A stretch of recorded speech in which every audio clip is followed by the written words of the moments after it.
Let me talk about this vertical bar notation. A lot of you may not use it that frequently. 7 is said to divide 21 or be a factor of 21 since 21 is equal to 3 times 7. Okay. And the notation is, in my opinion, it's kind of convenient to use it. Sometimes it's easier than saying it, and it's pretty clean. The vertical bar notation is what I call it. I don't know what it's formally called. Okay, so what we're trying to show is that all expressions of this form, 3 raised to the function of n, 2 raised to a function of n, are multiples of 7. Now, another way of saying this using modular arithmetic notation is that 3 to the 2n plus 1 plus, that's 3 to the 2n plus 1, and then plus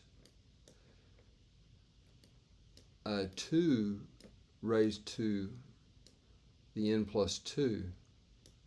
And just from legibility, I like to envelop this in parentheses. Maybe it's a little neurotic. But this is another way to do this. Congruent to 0. We say mod 7 here. So this is an equivalent formulation of the statement of the problem. Okay. So again, this either way is okay. Some people prefer this. If you're going to do modular arithmetic, this is a convenient way to represent the way the problem. We actually could have started out by saying this. Now notice I did say n is greater than or equal to 0. Notice that's just for the simple reason. Let's say if we had 3 raised to the minus 2.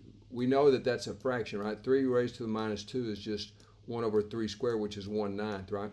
And so this fraction doesn't make any sense in this divisibility context. So that's the only reason we're stipulating that n is greater than or equal to 0, right? So anyway, let's move along. Now, what we get, what's a useful fact here is to note the very well-known division algorithm. Any integer leaves a remainder between 0 and 6 when you divide by 7. That's all this says. 0, 1, 2, ... 6, right? That's a fact. If you pick any integer, positive or negative, and you divide by 7, the remainder is guaranteed to be a number within this range of integer values 0 through 6. All right. Now, another way of saying that is n is congruent to r mod 7 for all n. All right. And again, that's just, I'm writing down equivalent ways because there's like 3 different notations for this. And depending on what you're doing, one may be a little more convenient or legible than the other. Okay. And it's really all about remainders. You know, just for example, notice that 23 is congruent to 9. It's congruent to 2. Congruent to 2 in the mod 7 world. This is mod 7. Mod 7. 23 minus 9 is 14. That's divisible by 7. And 9 minus 2 is divisible by 7, of course. And the nice thing about this is all of these numbers here leave a remainder of 2. 23 leaves a remainder of 2. It's equal to 3 times 7 plus 2. 9 leaves a remainder of 2. It's equal to 1 times 7 plus 2. So sometimes this is called remainder arithmetic. But what this does for us is all we have to do is check 7 cases. Notice that it holds trivially for n equals 0. N equals 0. N equals 0, we get 7 divides 7, right? There's no doubt about that. 7 is a divisor of itself. If you put 0 right here, you get 3. If you put 0 right here, you get 4. 3 plus 4 is the 7 you see right here, right? So this is generally what's called the trivial case, I guess. Now, so all we have to do is go through all the remainders. So I've done it for you for 0. Now, how about 1? 1 we can directly see we get 35, which is certainly divisible by 7, right? So we can check off on that. That's done. Now let's check out n equals 2. Now, just a few words on the congruence arithmetic. You rarely have to do any really big calculations if you do this right. Notice you may be wondering, how do we go all the way from 3 to the 5th to 12 without even knowing what 3 to the 5th is? Well, notice a very nice little fact here. 3 squared is 9, but that's congruent to 2. And again, y'all, it's understood mod 7 just to save the time of writing it down. So 3 squared is congruent to 2 mod 7. But notice that that would give you 2 times 2 times 3, right? Since this is 3 squared times 3 squared times 3, right? And so you would have 2 times 2 times 3, which is this 12 you see right here, okay? And then, of course, 2 to the 4th is 16. That gives you 28, and 28 is certainly divisible by 7, right? Okay, now you'll see the benefit of this, and just what I'm going to do right here, the 3 to the 7th is horrible. How did we get 3 just like that? Well, the reason is it's not too hard to show that 3 to the 6th, and I'll write this down once, 3 to the 6th is congruent to 1. Isn't that nice? That's called the order, I think, of this element. The smallest power that gives you 1 back. Now notice that would be because, what is this? 7 divides, this is 729, which can be done manually. 7 divides 729